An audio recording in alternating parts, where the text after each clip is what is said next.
अरे आपण माणूस होत का सैतान? 4 वर्षाची मुलगी, काय कळतं तिला? 4 वर्षाच्या मुलीवर अत्याचार होतो. अत्यंत संतापजनक ही घटना आहे. संतापाशिवाय काही सुचतच नाहीये. ही बातमी संतापातच द्यावी लागेल अशी परिस्थिती आहे. घटना आहे पुण्याच्या भोरची. नरसापूर हे गाव. 4 वर्षाची मुलगी हो, घरासमोर खेळत होती. 60-65 वर्षाच्या भीमराव कांबळे या माणसानं तिला खेळता खेळता बघितलं आणि गोठ्याकडे नेलं. ती सुद्धा आपल्या आजोबांच्या वयाचं कोणीतरी दिसतंय म्हणून त्यांच्याबरोबर गेली, कारण रोज तिथेच खेळत असणार. ती बघत असेल त्या आजोबांना, त्यामुळे त्यांच्याबरोबर ती गेली काही न विचारता. आणि त्यानंतर तिच्याबरोबर जे घडलं खरोखर संतापजनक आहे. या भीमराव कांबळेनं तिच्यावर अत्याचार केला, लैंगिक शोषण केलं तिचं. आणि इतक्यावरच तो थांबला नाही, त्या नराधमानं दगडानं ठेचून तिची हत्या केली. कालची ही घटना आहे, काल संध्याकाळची. घटनास्थळी पोलीस आले, तिला शोधायला लागले कारण ती सापडली नाही. कितीतरी वेळ ती घरी आली नाही म्हणून तिच्या आजीनं शोधायला सुरुवात केली. तेव्हा कळलं की ती सापडत नाहीये, गायब आहे.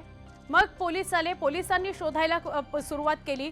आजूबाजूच्या परिसरातले सीसीटीव्ही चेक केले, तेव्हा कळलं की हे भीमराव कांबळे तिला गोठ्याकडे घेऊन गेलेत. म्हणून मग तिची गोठ्याकडे जाऊन शोधाशोध झाली. तर काय दृश्य!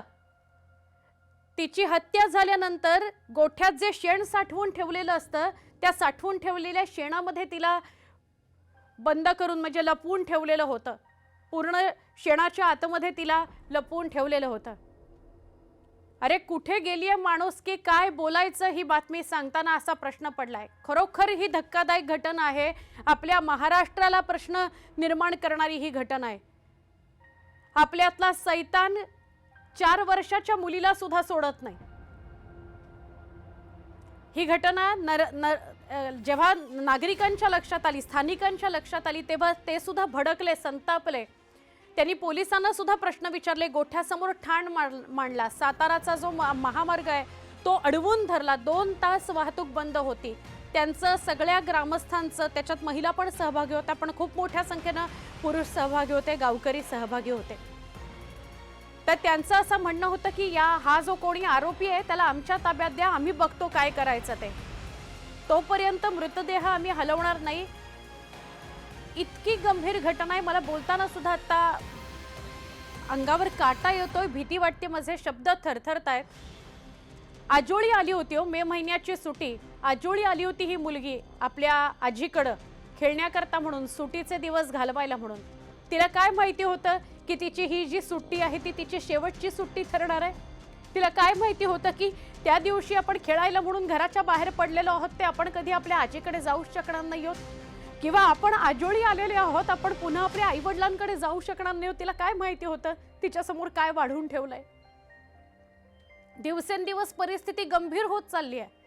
आतापर्यंत असं म्हणत होतो, ऐकत होतो आपण की अनोळखी व्यक्ती अशा प्रकारची कृती करू शकतात, म्हणून त्यांच्याशी बोलायचं नाही, त्यांच्याकडनं चॉकलेट घ्यायचं नाही, त्यांच्यापासून लांब राहायचं, त्यांच्या प्रश्नांची उत्तरं द्यायची नाही, किंवा आपल्या आई वडिलांना विचारल्याशिवाय कुठल्याही अनोळखी माणसासमोर जायचं नाही.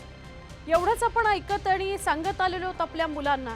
पण हे कुठे माहितीये की आपल्या आजूबाजूलाच राहत असलेले, आपल्या घरात असलेले, आपल्या ओळखीचे, आपण दादा म्हणतो ज्याला, आपण आजोबा म्हणतो त्याला, त्यांच्याकडनंच अशी कृती होऊ शकते. आणि त्यांच्यापासूनही जपून राहण्याची गरज आहे, घाबरायची गरज आहे. कुठे सांगतो आपण आपल्या मुलांना असं?